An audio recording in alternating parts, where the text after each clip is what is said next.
Dans cette vidéo, je vais vous parler du système de récompense et comment vous pouvez l'utiliser pour mieux travailler. Finalement, c'est tout bête. On va vers les expériences qui nous procurent du plaisir et on essaie d'éviter les expériences qui nous provoquent de la douleur.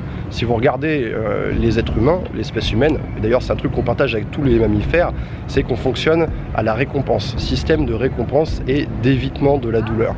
Tout ce qui est bon pour nous, en tant que personne, pour notre survie, et qui est bon pour l'espèce, c'est associé à des émotions positives.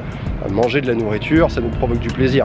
Faire l'amour, ça nous provoque du plaisir. Et tout ça, ce sont des choses qui nous aident à survivre et à faire que l'espèce se reproduit et qu'on est toujours présent ici, sur cette terre, après tant d'années. Maintenant, où est-ce que je veux en venir?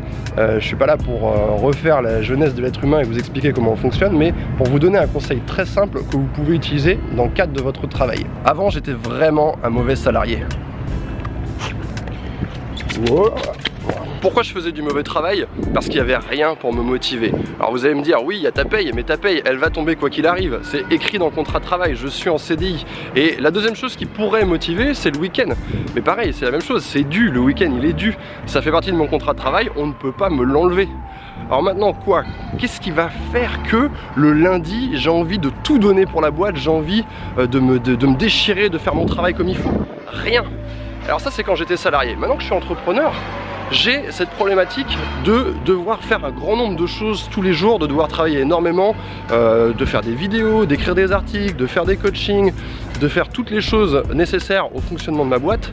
Et là, il n'y a personne pour m'obliger, il n'y a personne pour me dire mec, tu dois être à ton bureau à 9 h, tu vas rester jusqu'à 22 h.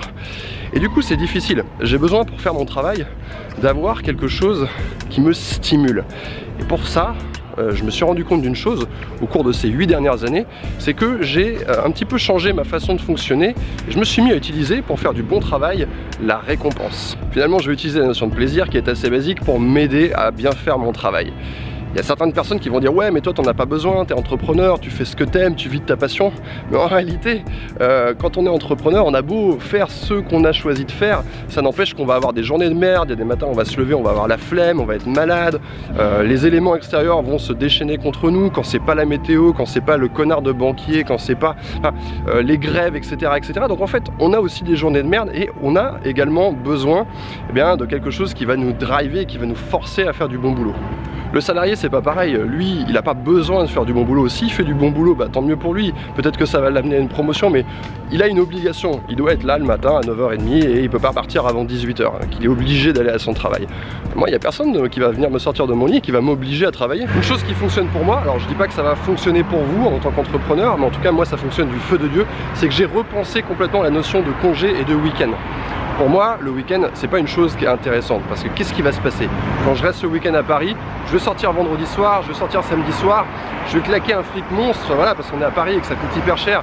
Dès qu'on veut sortir de chez soi, si on fait 2 soirées de suite, on peut vite en avoir pour 100 balles dans une ville comme Paris.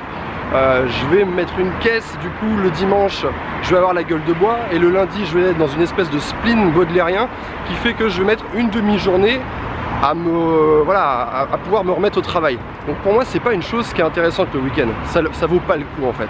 Et du coup qu'est-ce que je fais? Je travaille le samedi, je travaille le dimanche.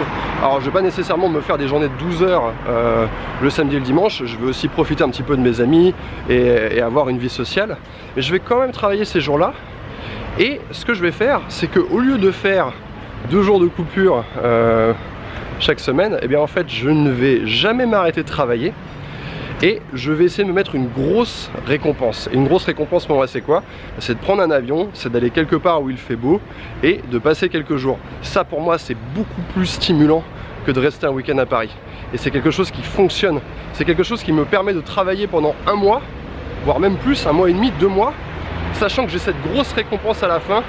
J'ai psychologiquement de quoi tenir et de quoi travailler tous les jours. Et ce qui est très intéressant avec ce mode de fonctionnement pour moi, c'est que je suis beaucoup plus productif parce que j'ai pas de temps de coupure. Le salarié, lui, il a sa coupure du samedi, sa coupure du dimanche, et en plus il a son lundi, une espèce de temps de chauffe, de montée en puissance, et il a son vendredi où il va rien foutre.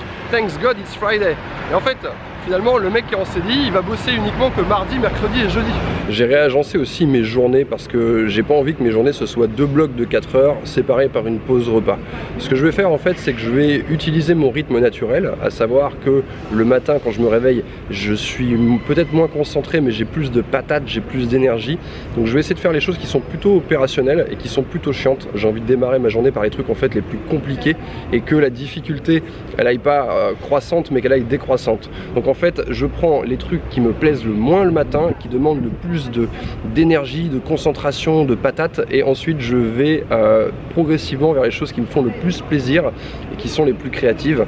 Et du coup ça va donner qu'en fin de journée je vais plutôt me concentrer sur l'écriture, sur les choses que je vais pouvoir faire un petit peu plus au calme. Dernière chose pour finir cette vidéo, et pour moi c'est une chose qui est hyper importante pour les entrepreneurs, c'est de vous féliciter, de vous auto-congratuler. Parce que quand vous êtes seul à travailler, il n'y a personne qui va venir à la fin de la journée vous taper sur l'épaule et vous dire c'est bien mec, t'as fait du bon boulot.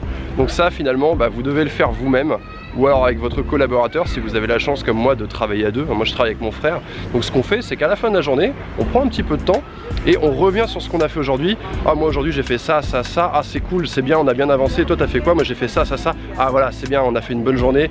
Là on a mérité de rentrer chez nous et d'aller décompresser en regardant quelques épisodes de la Casa del Papel. Voilà, si vous aimez ces contenus en tout cas balancez un like et j'hésiterai pas à partager plus de conseils pour les entrepreneurs, de choses que j'ai appris au cours de ces 8 dernières années. J'espère que ça va aider certaines personnes qui sont dans la même situation, et je vous souhaite une bonne journée.